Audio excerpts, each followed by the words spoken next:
My name is Gabrielle Jerome, and this is my story. What's your story? Gotcha. So for the people who don't know, tell them where you from. Carrollton, Pigeon Town. Gotcha. So for yourself, how it was for you, like growing up. It was fun. I grew up. My mom had 12 kids, and she also had raised my sister. My sister's 3 girls, which made it 15 of us because my sister was murdered at a young age. So I grew up in a house with 15 of us. Gotcha. So, growing up for yourself, everybody gonna ask this. They be like, what high school did you actually go to? Fauché. Fauché. And so how Fauché was for you back in the day? It was fun. We had a lot of fun riding the streetcar. We didn't ride the bus. We rode the streetcar because we lived in Carrollton. So all we had to do was walk a couple of blocks to the streetcar that dropped us off on Nashville, and then we walked to school from there. Gotcha. So did you graduate? I did not. I stopped in the 11th grade. So what happened around that time? You was having fun. You was at the block parties. I became pregnant. Okay. And I stopped going. And so for the people who don't know, who was you pregnant with? Desmond, BTY. Gotcha. So being pregnant in high school, but how that whole because back in the day, when people in high school and you're pregnant, everybody judge you and different things like that. No, I wasn't judged. It was just, it was, I ain't gonna say normal, but I wasn't judged at all. I still went a regular life day by day. Gotcha. So being in high school and also pregnant, having a baby, but how was some of your experiences? After the first few years of having, your baby after high school? Well, I had a lot of help. My mom, like I said, we had a big family. My mom definitely, she dove right in and just was on hands full time and made sure everything was done the right way with raising him. Because his dad had went to jail, went to the feds. So my mom stepped in and did a lot of things. Gotcha. So his dad, I just watch, the documentary like everybody else. Mm-hmm. So who is his dad for the people who don't really know who he is or know that name? His dad name is Robert Smith. So, having a son, growing up in New Orleans, this already has been one of dangerous streets. Did you ever realize that your son was going to become a music artist? Well, let me see how I could put this. I knew when he was in his teenage years that he was going to become a music artist because he used to rap for my nephew, who's deceased now, and it was very close. And he used to rap. My nephew used to have him rapping against other younger kids in the neighborhood. So, as being everyone, I'm a young mother as well. How was your first years? Just raising him with your family. Did you have a job? Was your son on the honor roll? Give some brief things. My son was definitely on the honor roll. He was in the 6th grade, and they tested him on I think it was the 10th grade level, and he made all A's and B's. He was very smart. Right. Cause I tell people but there's not too many people in New Orleans could actually have one real fluent conversation. I want to say the word right, and but he actually gave me one, and he shocked me. Me and him just having a conversation. I'm like, dang, he don't give me no typical person from New Orleans, because a lot of people kind of cut their words short and different things like that. Oh, and he was giving a real intelligent conversation, and okay, well, he a little much he a little he more smarter than what he looked like to me. I'm like, okay. Right. So and I also he also was one of those people that I saw. It didn't matter if a person was from, he just embraced everybody. As soon as he walked in the room, he just made everybody light up. Yeah, because he gonna make it known that his presence is there as well. That's the kind of person he was. Type of person that if you didn't know him, he was gonna make sure you knew exactly who he was. Not being arrogant or nothing like that. That's just was him. Right. Like I told him, I said, man, you was gonna be something anyway. Like even a rapper. Like I never heard his music, but I knew who he was. Really? Yeah, I didn't even hear his music. I hear his music probably until Feet. I knew who he was for his name, but when he walked in places, he made he made people know who he was Right. without even being loud and saying who he was. Right. And like like having that in you is like having one real like star power. Like for anything, he could have worked on the boardroom. He would have like demanded attention. Right. So like everybody don't have that. It was an it factor.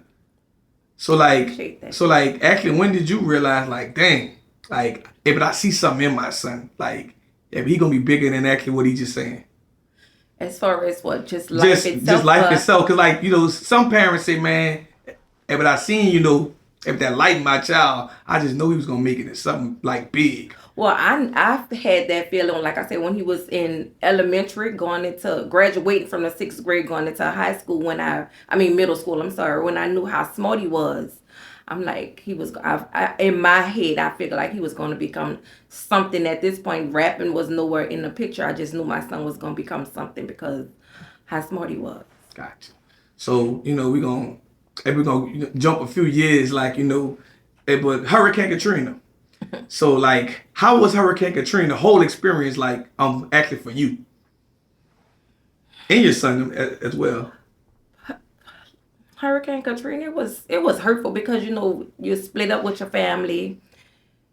And prior to Katrina, my family had lost a lot. We lost a lot. We had a lot of deaths due to murder.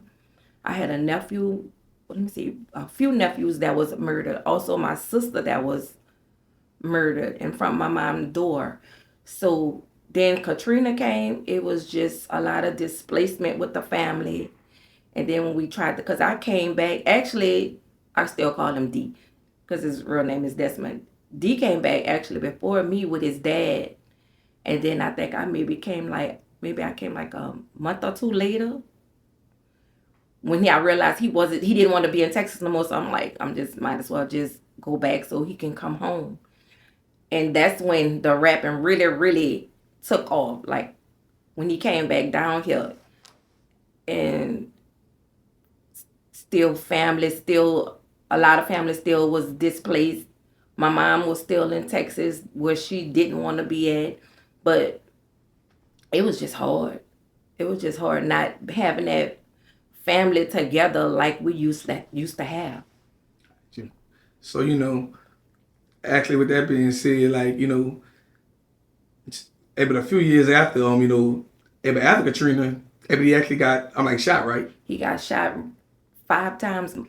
So, someone had called me and was like, because he was in some apartments. I think he had a rap battle or something with someone. And someone had called me and was like, they're having a rap battle, but it looked like it's getting out of hand. And I'm like, who in the rap battle? And it was like, D. It was like, come get him. So by the time I made it, he was actually by my daughter's Nanane house. By the time I made it there, he was bringing a bike because I'm like, because he was in front of me, like he was in front of me pulling the bike, and I'm standing like maybe I'm a little far back from him. And then the young man, I could see him in my eye, but I'm not really, paying attention. Like I see him, but I don't see him because I'm not thinking he's about to go with his move with shooting him. So when D was like trying to bring the bike, he just pulled out the gun and he shot him. He shot him like 4 or 5 times. I'm just screaming like, stop shooting my baby, stop. And that's when he broke out running, and D, for the grace of God, D played like he was dead. And that's when the young man, he broke out running, and me and D, I walked him up the step and waited and I called 911 for the ambulance to come, and he picked him up. So like, seeing it as a mother, like, how was your experience like being like just seeing that like for your first time, and also but that's your child as well. I was more in shock than anything, and I think if I wouldn't have been there screaming loud as I was, he probably would have kept shooting, but he didn't. And still like what it was like maybe the next year, I wound up seeing a young man. and we was at someone's birthday party, and I saw him, and I pulled him outside. I say, "How you doing?" And he spoke back. I say, "I don't know why you shot my son." I said, and at this point, I don't even want to know why. I said, "But I want you to know I pray for you." I said, "Because whatever the reason was, it didn't cause for you to shoot him the way you did." I said, "And I'm not even angry with you." I said, "Because I'm going to leave whatever you did up to God and let him have the decision on what the outcome is." Gotcha. So, like, actually, what made you even feel like you had to do that at the moment? I just felt like I needed to have that conversation with him because I wanted to. And I wasn't going to not have it just because when he saw me, he couldn't really, he didn't want to look me in my eye. So that's what made me walk up to him. I'm like, "Can we have a conversation?" And I took him outside and we talked about it. Because, but that conversation could have went all kind of ways. It could have. And as his mama, I just needed him to know, whatever it wasn't worth you shooting him like that. And I'm not even mad at you. I'm just going to pray for you. I want him to know I prayed for him. So my next question is, what was your conversation like once you told your son you did that? I never told him. Oh, yeah, God about to say that was a different conversation. I never told my son I had that conversation with him. Right. So you just kept it to yourself. I kept it to myself. So, like, that's a different thing. Because, being from New Orleans, that could have went so many ways. And also, your average mama probably wouldn't have went to talk to the boy. Like, I saw you shoot my baby. Like, I might go with my move on you. Right. So, like, I'm going to say, man, you was definitely on God's time as well. Oh, definitely it was. That's all I needed was God. He guided me. He knew I wanted to have that conversation, so he secured me having that conversation. So I was good with it. I wasn't scared. We stood in the party, the whole party, him and I both, and it was that.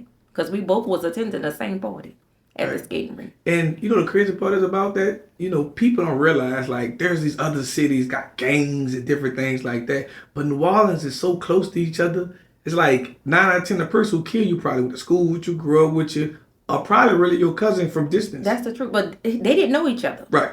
They didn't know each other.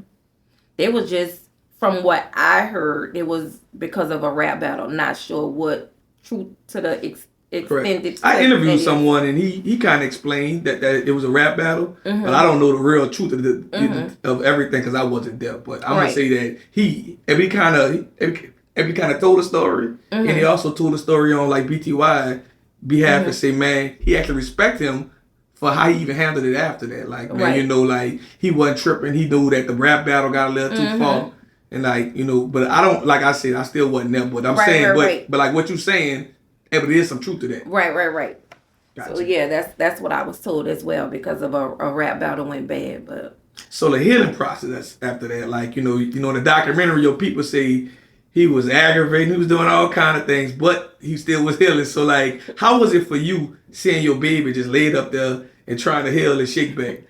Well, it was hard. I had to actually help him use the bathroom. I had to actually hold his penis for him to use the bathroom. It was hard. I had to help him walk. He was in a lot of pain because even with him being shot that many times, they sent him home the exact same night. And so me not knowing really what was going on because I didn't find out maybe till like down the line what exactly transpired as far as that situation. But I think I moved probably the next couple of days because I'm like, I ain't staying here. We was standing there parking Lakeside and my apartment was like right there. Like, I left and went stay by my sister for a while. So, it was your son healed, but he even went to jail a few times, but he came back home. We're going to jump forward past that. We're going to talk about the positive thing. He came home that last time blazing hot. Like, I even told GDP, I knew his name, I didn't know him, but I actually was with, Rocco that night at Harris.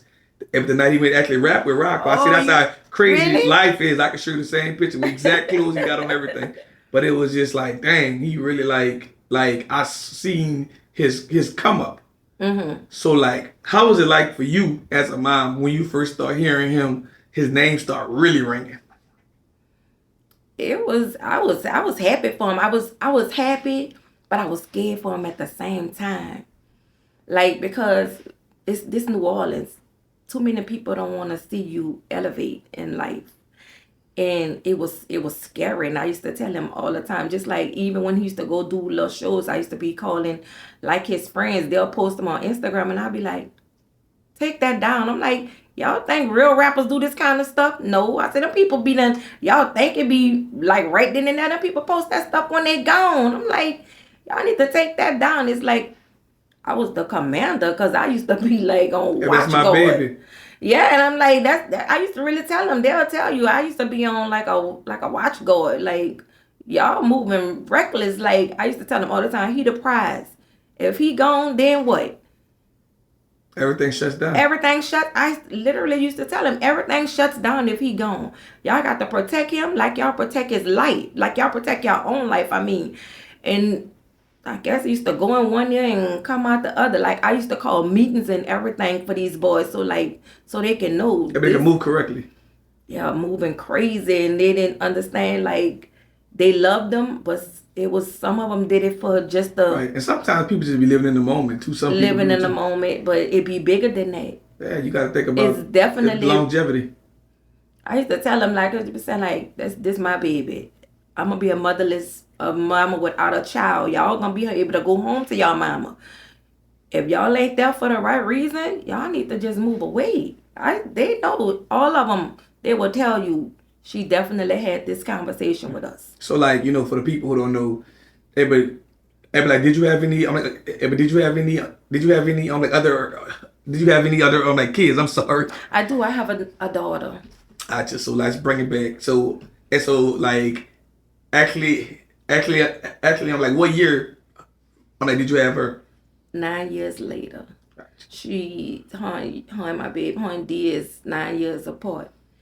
And it's just so crazy because my daughter, she went to like a depression after my son was murdered, because they was close. He was like her father figure. Don't get me wrong, she had a father, but he was like there. They had a bind, like a very close bind, and she was actually in nursing school that she couldn't even complete because of the depression stage that she went in, after losing her brother. Right. And like, I just had this conversation with with a whole other rapper mom that actually died, and that's Derek. And his mom, like I said, man, everybody like kind of feels the pain, but no one feels the pain if like the mom or the girlfriend, because that's a person who sees this person every day. Like, it's a different when a person wake up and it's cool the second line and all that, but if the pain don't stop after the second line, and for the mama and the girlfriend. That's the truth. That's now that you're saying that, it's like that Friday before he was murdered, him and KJ had came to my house, and for whatever reason, D went right to the bed. Right, he got right in my bed and fell asleep. And I think him and my other nephews and KJ, they were supposed to go shoot pool or something. KJ like, Young, wake up, we gotta go. And I'm like, KJ, don't wake him up. Don't wake my baby up. I'm like, my mom always say, you don't wake people up out their sleep, not for foolishness anyways. He was like, but we gotta go somewhere, Mom. I'm like, I don't care where y'all gotta go, let him sleep. And he slept until he stayed there till like the middle of the night. Then they left. And that's when he was murdered the next day, which was that Saturday. Right. And I had just talked to him like maybe like 10 minutes before the murder, because my little niece had a party, and I was getting him some food, so I called the phone, and I'm like, I don't know which one I'm answering the phone. I think it may have been KJ, because that's who he was with. He was with KJ and his brother Sputter when he was murdered. And I called the phone, and I'm like, what did? And KJ was like, he right there. I'm like, ask him, do he want me to bring him something to eat? Because I got him some food for the party. And KJ was like, he said no, he just ate. So I hadn't even made it to my door. I got the phone call.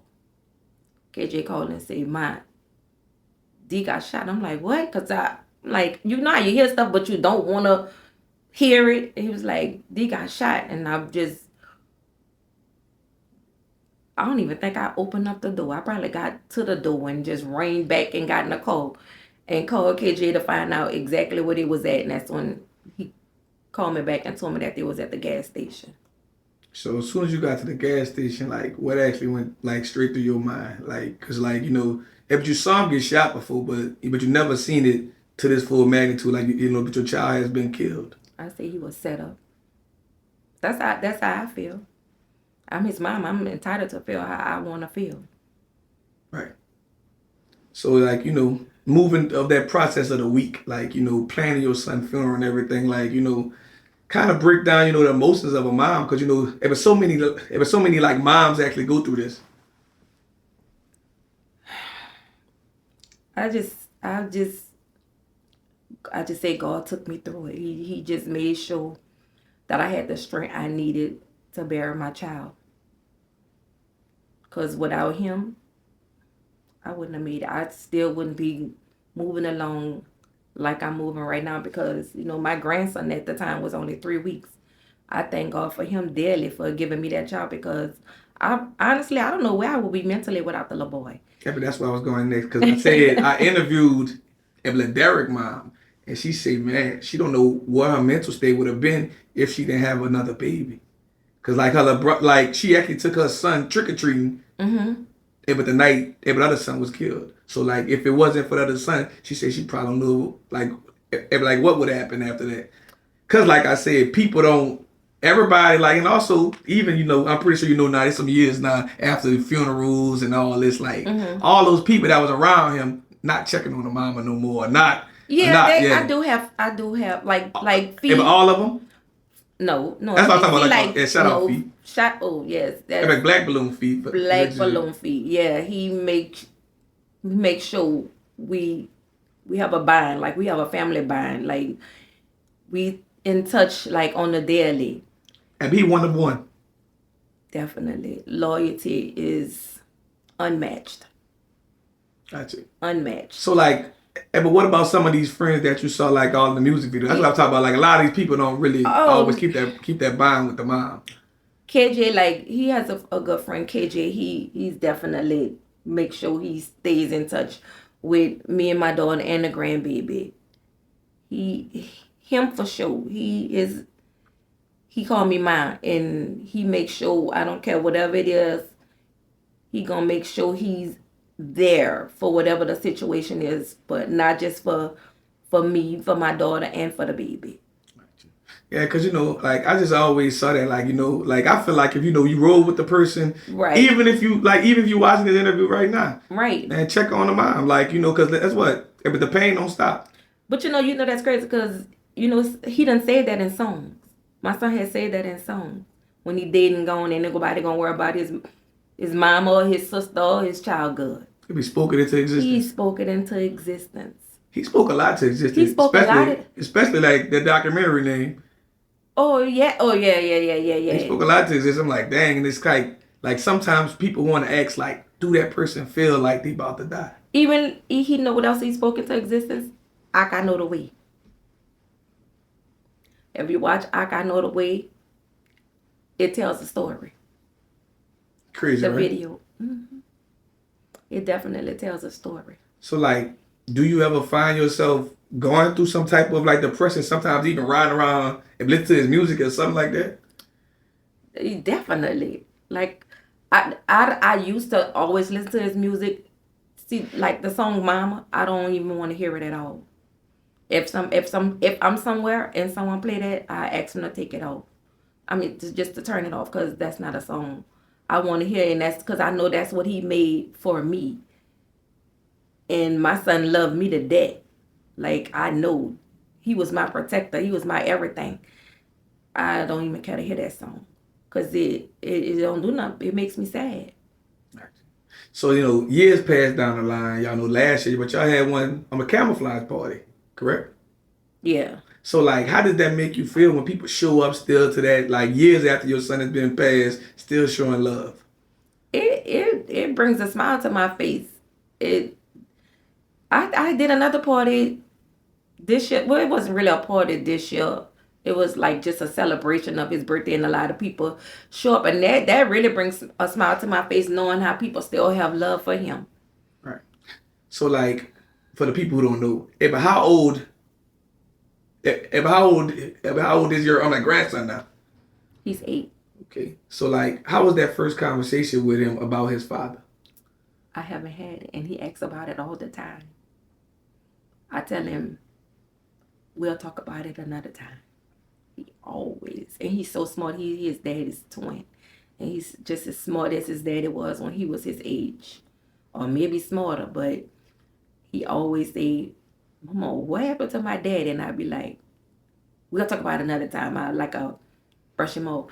Like the beginning of the documentary, that's my grandbaby singing. Very interesting. Yeah, that's my grandbaby singing. That's opening up on that documentary. So just having like that, but that grandbaby that's like reminding you so much of his father, like do it ever like seem like it like go through your mind like, man, I gotta make sure this child moves a totally different way at all times. At any cost and all times. I definitely say that a lot, but I can see he's definitely gonna move different. So as a mama, I would ask the mama this, like being in New Orleans, like, but how was your process when when you first started seeing your son transition, to the streets?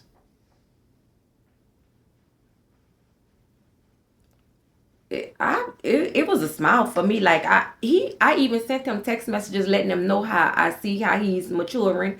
Like I still have the messages in my phone right now today that I've sent him, letting him know how proud I am of him, and to be careful. I actually sent him a message that's still in my phone. It was like, be careful because they're gonna try to kill you before they see you make it.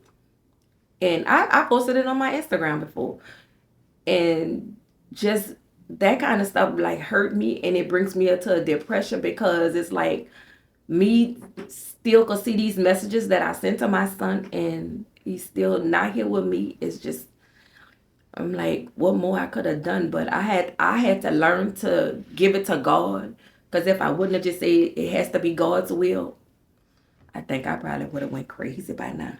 Gotcha. So I'm gonna ask you this on camera, like, years later, how are you? I'm okay. I have my days, but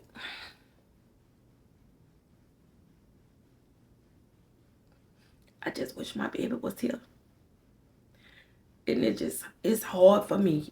It's hard because I know how bad he wanted to be so successful in life, and he's not here to do that. It's just hurtful.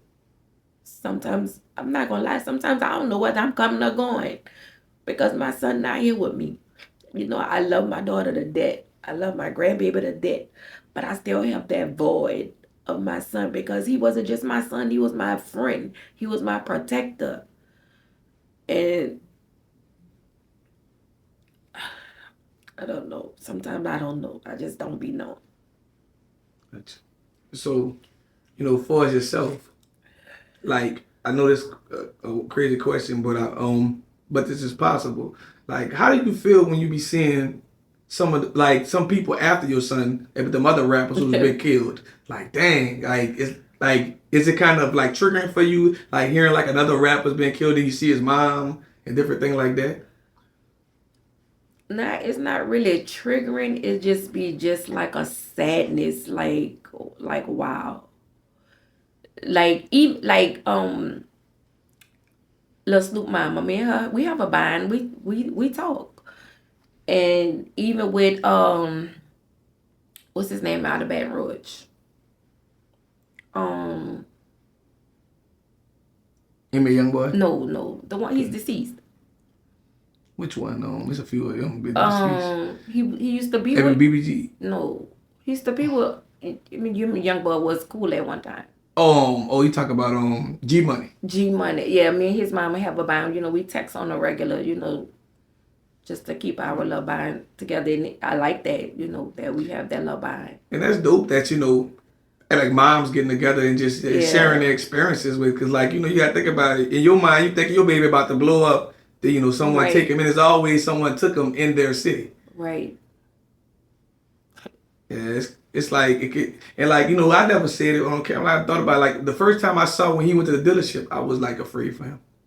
When he would drop that money. Oh yeah. That's probably the first time I looked. I was right there. I was so mad with him. Like literally, I was so mad with him because I'm like, why you want people to see what you riding in? Right. That's like, I was okay. That wasn't even the money part. It was the car. It was definitely the car. I was okay when he had a car. It was used to be driving his girlfriend car, which they didn't know that car, and he was in rental cars. But I'm like, the car, you know, that pinpoints you. I hated it. Right. Even though it was in my name, I still hated it. I hated it. Hey, but it's like when I first saw that, I was like, dang.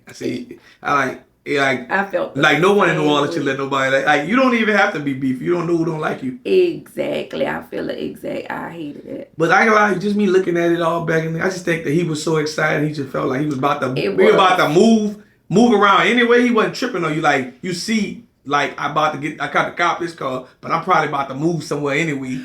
And that was you know, that's crazy because like even after his death, his probation officer sent me the longest text message. He was like, you know, apologizing, and he never did, you know, like saying how respectful D was, and you know, he'd been a probation officer for so many years, and he really felt a connection, you know, with D because how. You know, he never had a problem with him or nothing, but he was gonna let, because he was still on probation, he was gonna let D move, but his supervisor was rejecting. Was hating. His supervisor was rejecting it. That's crazy, huh? Yeah, but it be like that sometimes. And like, you know, I think the whole city was actually, like, he was one of the people I saw, like, majority of the city proud that he was about to make it. Because, like, he didn't just, you know, like most rappers kind of stay in the element in certain hoods. Mm-hmm. And D was on the West Bank, East Bank. He was everywhere. You liable to see him in Killer somewhere. Like and he also embraced people everywhere. He wasn't just there. He made sure you knew he was there. Right. And like that's what I can say. He was the difference from anybody. And I see why so many people always kind of compare him to Soulja Slim, because Soulja Slim was the same way. Oh yeah. Like you say, Miss Linda, people think Miss Linda gave him slim composition. That's what he said in one of his songs. And that's, you know, that's even crazy. Like, you know, that'd have been like a, you know, a dope conversation you could have had with, you know, her as well. Cause like, you know, I see her all the time. Yeah, but people don't really understand like the pain y'all really go through. Cause like, you know, sometimes you don't want to keep talking about that either. Like, cause you don't know what, you don't know how you woke up on side the bed. So, you know, like every day, majority of your conversations about it probably gonna mention your son. And like you still never healed yet. Mm. So I'm gonna ask you this, like, hey, but like, what's next for you? Like, do you plan on dropping a book? But like a movie about BTY? I'm planning on dropping a book. It's been discussed. We just haven't finalized everything. Like, even with the documentary, like I think we're gonna have maybe like 4 episodes of it. I think it need a movie. Huh? I think it need a movie. You think? I'm gonna tell Fee, man. Fee got to put that in production. Yeah, you right around, and you run all the people to make sure BTY get a movie. And I'm pretty sure like the city will like embrace it. And like, you know, and they got big people like, you know, like Super that was really cool with BTY. Yeah. Like, I mean, they probably playing a movie, and you know everybody gonna support it. So that's why I say like I think he need a movie. All of them is definitely in the documentary. All of them Super. All of them. Right, because he had real relationships with them. He had real relationships. I remember one of his last videos he was talking about they were fucking them like black itis. Well, you know him and Super from the same, they both from Carrollton. Yeah, I remember she was rapping and everything, so I know her story too as well. Yeah, but like, you know, like people like that, at a certain like magnitude, I think the whole world should see it in a movie form. Like it's cool having a documentary, but sometimes a movie, you know, even though everything ain't gonna be true in the movie, it's still gonna like bring, and it also connect you, but it also can make you and your grandson and other people a lot of money by throwing his songs all through there. Right. Excuse me. So, so you know, if that's something to throw in the head, if I'm hit Fee up, and hopefully he ain't got fucking 10 different numbers by now. I text him. I have an interview today. You told him who it with? Yeah, I That's my did. boy, man. Shout I out told to him who it was with. He was like, yay.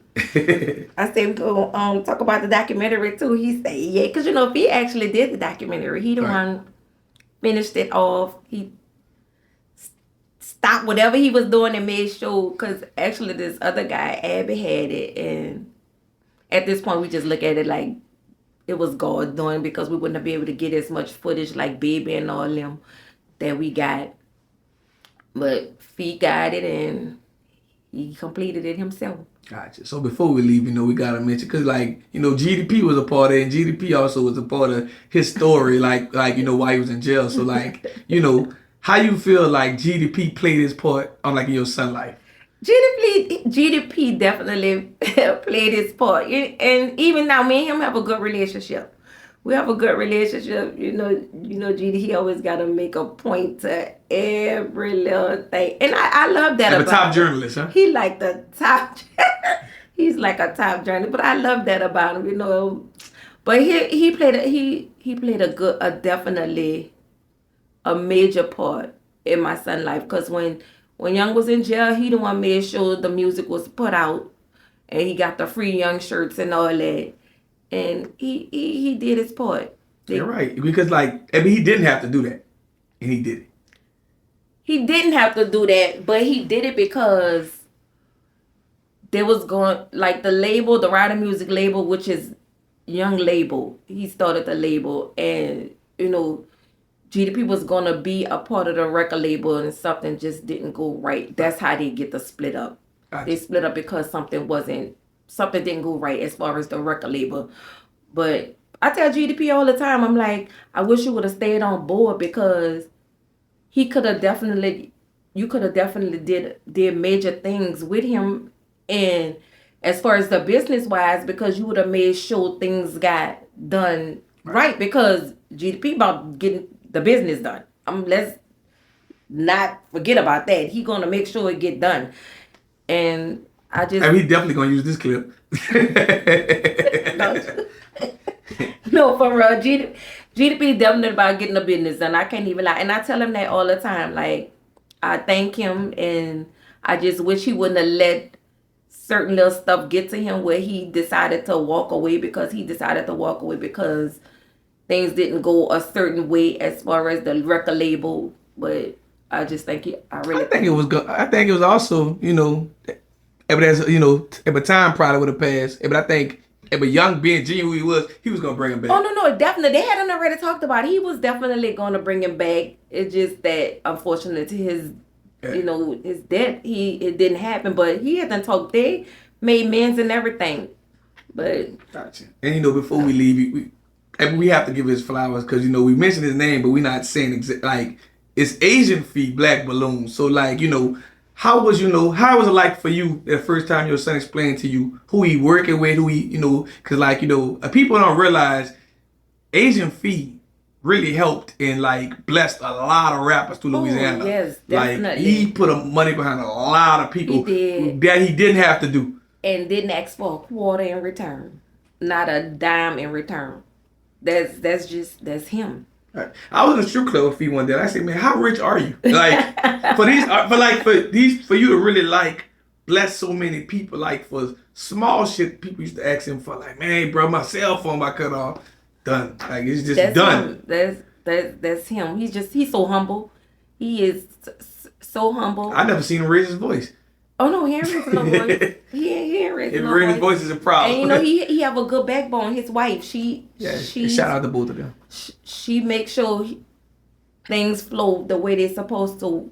I'm glad he have her in his corner, to make sure they have 2 wonderful kids now, and they're doing good. I'm just blessed that we have the relationship that we have, not just with him, with his wife and the kids as well. Right. That's dope too, because when you think about anybody in the music business, record label or whatever, soon as the person died, everybody kind of back up away from you. And he still he never left. He's never left. He's more now. He's more here for me now that he's gone than what I was dealing with him when my son was alive. He makes sure once a month the kids meet up, have play dates and everything. We go out to eat once a month. Hey, but He he makes loves sure of that. hey, so he loved D, and he ain't nobody showing it. Exactly with his son. He definitely, yep. Hey, but his college, but his college probably already paid for. It was college tuition already probably paid for. They messing with feet. Gotta make sure you go to college. He gonna make sure the business get taken care of. That's for sure.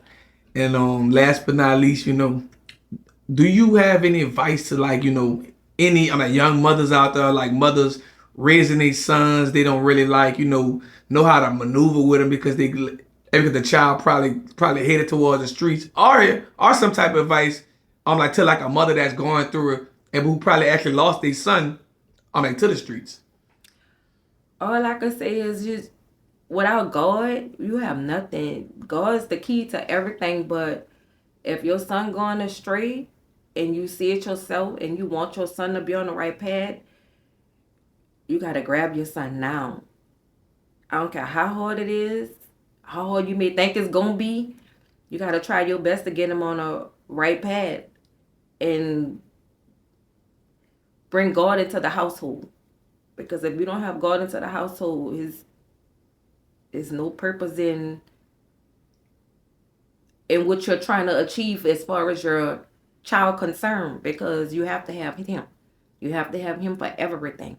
Because he's the reason we wake up in the morning. So, of course, he will have to be the reason for your child to go on the right path.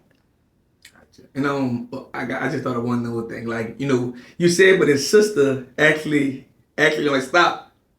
I'm going to school. So but how is she now? And what is she doing for the people who may ask? She doing better now. Right now, she's working for Acadian. That's what it's called, the ambulatory. So that's what she's doing now. But she's going to go back to school. She just say her mind not fully there still. Because she's still. Yeah. And that's why I say, this years pass and people everyone just kind of move on besides the closest family to that person. Right. And that it's crazy that you said that, because I think somebody GDP had posted the other day. He had posted a side by side with D and Soldier Slim, and of course they had a lot of comments that I didn't like. So I'm like, they both are great artists. What y'all have to understand is why y'all saying all this crazy stuff. They left family behind who has to see this foolishness. So can y'all please be more respectful to us?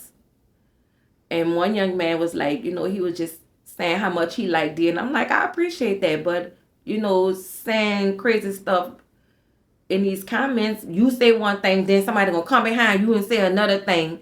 So, just gonna egg it on. Just going to egg it on. Just let it go. They both are great artists. Y'all have to understand they have family that has to see this kind of stuff.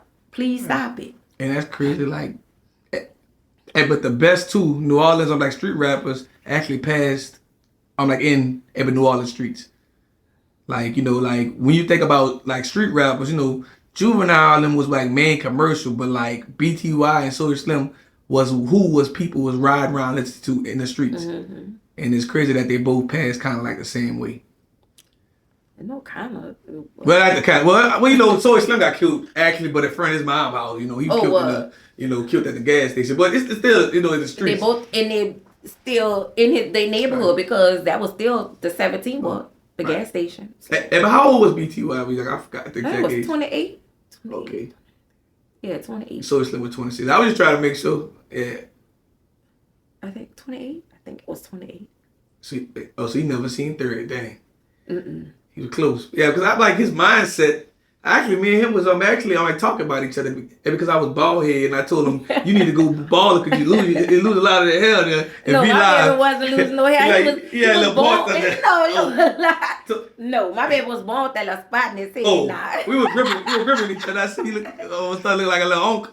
Oh no, my baby was born. Oh no, you talking about that hairline receipt? Yeah, the hairline receipt hairline. He did used to cut his hair off a lot and go bald. He talked about my bald. I said, but it was a little of that was growing back, and I saw it. It was never gonna grow back. No, it was growing, and he ain't never cut it. So I said, you talking about that little spot? That little spot. So he talking about me. So I started ripping about his fucking head. But you was wrong because he was born like that, and it wasn't gonna never grow out.